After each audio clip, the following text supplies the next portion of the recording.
Hi Naija Tribe, welcome back to today's video. I've been so inspired by going to a farmer's market that I've been inspired to start my own vegetable and herb garden. So I've been talking to the local farmers about how to get started. I've never done before. I've always been known for having pretty much a brown thumb, but I want to change that. I've been doing a lot of research. So we're starting a garden, and I'm just going to show you all the journey of us starting our own garden so we can grow our own fruits, vegetables, and herbs, and have truly like a farm to table experience. So I'm gonna put on my sunglasses and get started. Stay tuned. Day 0 prep. We needed this day because I am not an outdoors person. I am just not that girl. So I just didn't know what I was truly in for, and we were recommended to do some garden prep, go out, pull out large weeds, any debris, clearly identify where we're going to do all this planting. So I'm glad we did that because it gave me a preview to what was to come. I was still naive at this point. I thought it was going to be pretty smooth sailing, pretty easy, but this is backbreaking work, guys. We started pretty late in the evening, so the sun started setting pretty fast on us.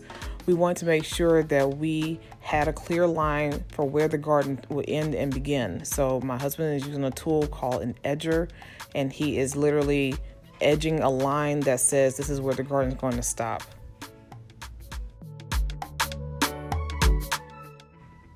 It's day 1, and it's officially our start to getting our garden off the ground. We also decided we wanted to have some fresh grass, some new grass in our front yard. So my husband's mowing the grass. Then we're going to go through and blow away those clippings and things later. We've identified the places around our property that we wanted to have and start the garden. So this is one of the raised beds. It's 13 feet by 7 feet approximately. And we're having a variety of things there. In addition to the raised bed, we have identified a 3-tiered surface of property that we're going to have for our assorted fruits and vegetables. So it's adjacent to the raised bed. So we've got a lot of land cultivation to do. This is the front yard that we want to have some herbs and some flowers out here. So that was the right-hand side. This is now the left-hand side of the front yard that we want to cultivate. And then this is now the front grass that has been cut, and we're going to get that prepped and ready to go. This is our mailbox, and I would like to put some pretty flowers around there with some mulch on top. I have black mulch that we purchased in addition to some garden soil to help with our soil cultivation. We purchased some bags of that. We also got a couple of rental items. We rented this aerator. This is for our seeding that we're going to do. It's a 1-day rental on this. We also rented a tiller to help with the ground cultivation. At this point, I'm still thinking it's going to be easy peasy like a vacuum cleaner, but you'll see I was struggling.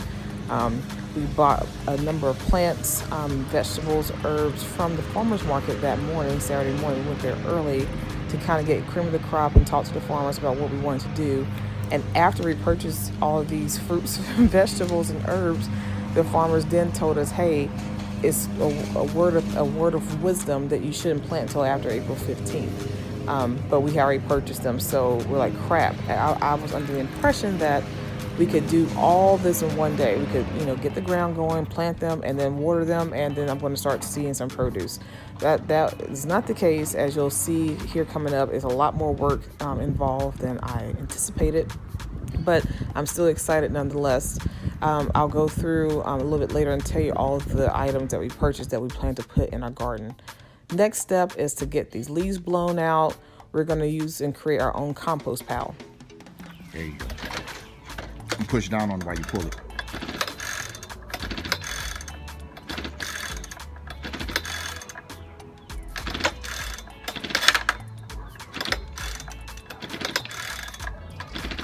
Now put a choke just over 1 notch.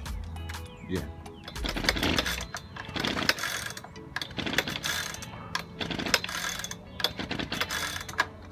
Let me see that.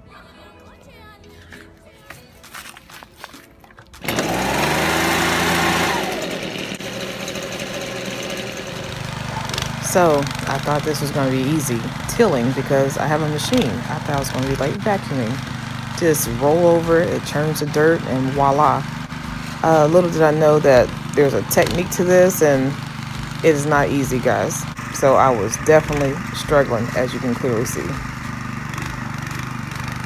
on, Naija Barbie.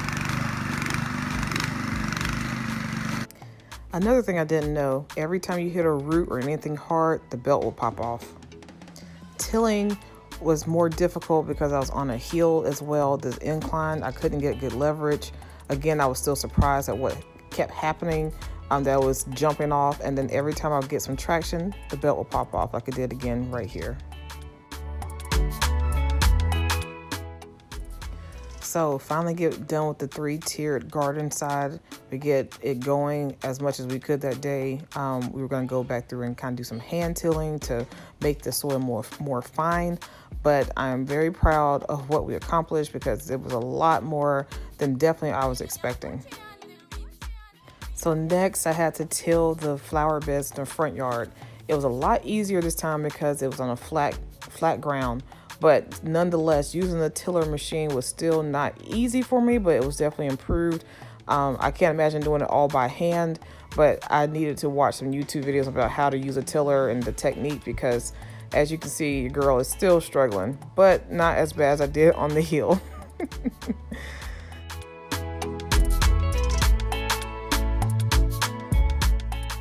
So this is the result of tilling on the right and on the left side of the front yard, the flower beds.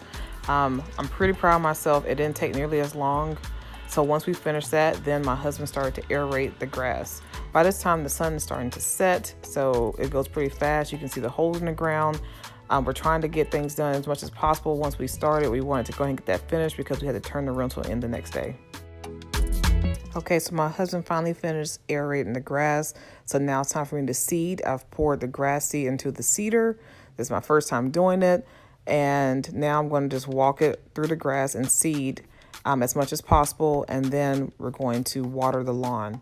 It was getting too dark to put the straw on it, so we're going to take care of that on day 2, guys.